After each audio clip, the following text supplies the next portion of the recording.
So let's take a look at the first one, controlling your spending. All right.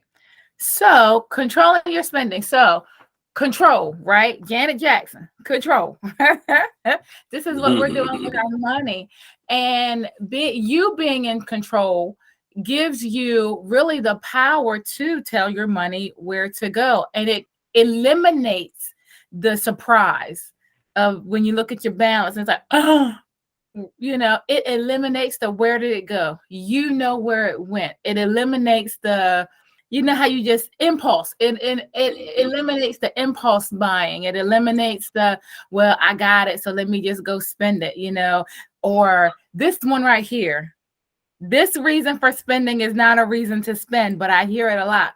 We only live once.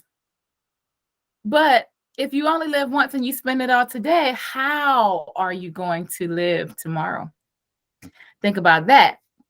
So when we're talking about controlling our spending, we really want to make a budget that's real and reasonable, right? And cutting costs is usually the easiest way to increase your disposable income. If you remember, we talked a couple weeks about disposable, which I hate, but with disposable income, which is the money you have left over from everything you have coming in and everything you have going out.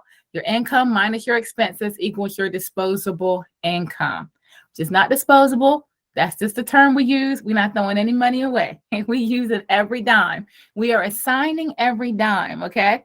So we want to make sure that we are increasing what we have left over. And usually cutting costs is the way to do that. Now you have to know what you're working with. You have to know where it's going. You have to sit. Now, this one you got to sit down with. All budgets you got to sit down with.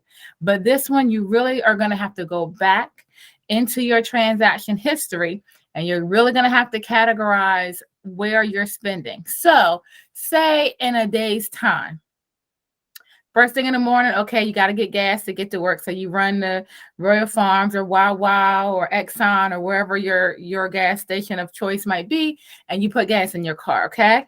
Right. So then say, oh, you forgot to grab some, paper towels. You need paper towels. So you run to Walmart, you grab some paper towels. Then you say, okay, well, I didn't eat breakfast. So you run to McDonald's and you grab yourself something to eat for breakfast. And then you head on into work. While you're at work, you have a minute downtime. You go look on Instagram. Instagram is always selling something. And there's this one thing on Instagram that you've been looking at for a long time. Let's just say this sea moss. Sea moss is a big thing now. Let's just say it's sea moss and they still running that 50% off deal or whatever, and you've been wanting to try it. So you're sitting there at work, you go ahead and put your debit card information in there and you go ahead and you buy that sea moss, okay? It is lunchtime by now and you forgot to bring your lunch. So what do? You're running right back over somewhere close, or maybe there's a place on site there and you're grabbing you something to eat for lunch, right? So then it's time to go home and you're gonna cook, but you forgot to take the chicken out the freezer. So now you got to grab the chicken from Walmart again, or Food Lion on your way home, or Acme on your way home. Even though you already have it in the refrigerator, you want to be able to cook as soon as you get there. So you grab that. So now you have a whole day of impulse spending and buying and all these things where all of that, but the gas could have been eliminated.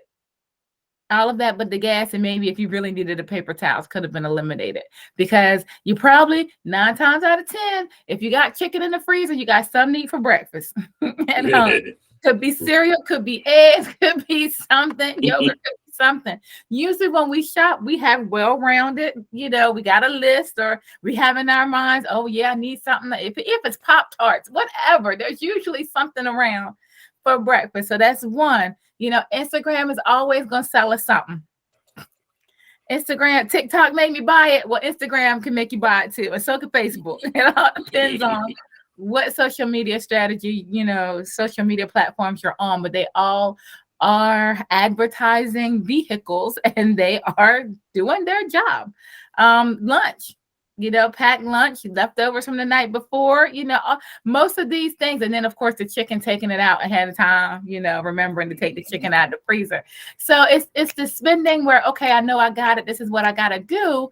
But being able to manage your everyday spending, being able to manage. And so I'm not saying don't ever buy anything off of Instagram.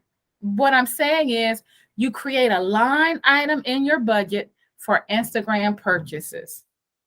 That way you control how much, and you can do it by month or by pay cycle or however you choose to do it. But you set yourself up for it, just like you set yourself up for savings. You create a line item because savings is like breathing. You got to do it. And we'll talk about that in a minute. But create space to be able to do some things. Now, that's not what rob Peter to pay Paul situation. We not robbing Mr. Bill to pay Instagram. That's not what that's not what we're talking about. But I personally am not a cold turkey person. So if you have things that you enjoy and you like, but it really is cutting into your cost and your money and your budget and your spending, don't completely cut it off. I mean, I like to go out to eat. I'm gonna tell the truth, I do. I like to have a meal out where once in a while. Does that mean I'm going to eat my rent and my mortgage? No, but it does mean I'm going to create a line item for eating out, and I'm going to stay within what I say I'm going to do, and I'm not going to go over that. It just means I can't eat out every single day, but I can eat out at least once a week. I don't completely cut myself off. And so that's what I'm saying. If Instagram is your thing, if TikTok is your thing, if Amazon is your thing, if Shein is your thing, I get it. Just create a line item for it. You can do anything you want as long as you prepare for it. And that's where controlling our spending gets us. We're not always prepared. Ways to cut. So since we're talking about ways to increase our disposable income and making sure we have enough to do those line items, make sure you're looking at every single thing. So look at your insurance. Look at your auto insurance. Look at your homeowner's insurance. We are loyal to a fault, and there's nothing wrong with that. Put your loyal person to work. Don't let them just keep collecting your insurance money every year, and they're not reviewing with you options that could be more cost effective. Even if they just take off $10, that makes me as a customer feel like I won, and it's $10. Right. So look at all those things. I got 3 big culprits of what's eating our money when it comes to like controlling spending.